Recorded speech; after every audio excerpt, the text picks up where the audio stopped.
It's ironic that Disney decided not to do any more of the Fantasia series because for the next couple of films, they'd be trying endlessly to try and recreate it. Make Mine Music was probably the first attempt to try and do that. It follows sort of a similar formula to what Three Caballeros was doing, just tying together a series of shorts with a certain kind of music.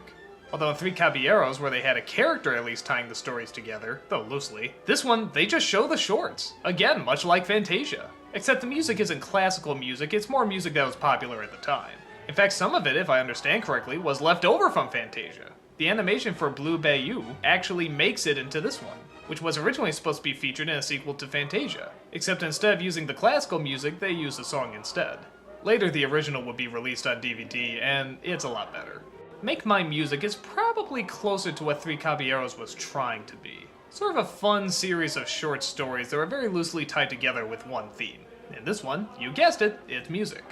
Though some classical does make it in, for example, we do have Peter and the Wolf, though it does have a narrator as well, but it works okay. We also have a short that really seems to have nothing to do with music. Remember the cartoon Mighty Casey Up to Bat? Yeah, it's from this. It's a great story and it's hilarious, but what's it have to do with music? Is talking and rhyming really the same? Well, however you want to take it, it's still great to watch.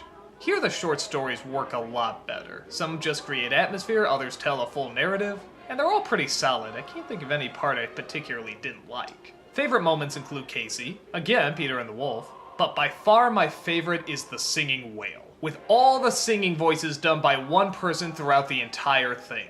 That is awesome. For whoever heard of an operatic whale? I don't believe it! I don't believe it! I know a lot of people probably haven't seen this cartoon, so without giving anything away, let's just say that sad face? Yeah, big clue. It's another one of those bittersweet moments that probably leaves a few kids confused, but I like that. It wasn't totally sad, but it's definitely not happy either. And on top of that, you're getting some great music. And one hell of a great singer. Modern to classic to jazz, they cover a pretty impressive gamut. And while nothing hits quite as potent as Fantasia does, it is still pretty enjoyable. This is another example of a bunch of cartoons that were taken from this movie and then chopped up into shorts, and there's a reason. They work really well.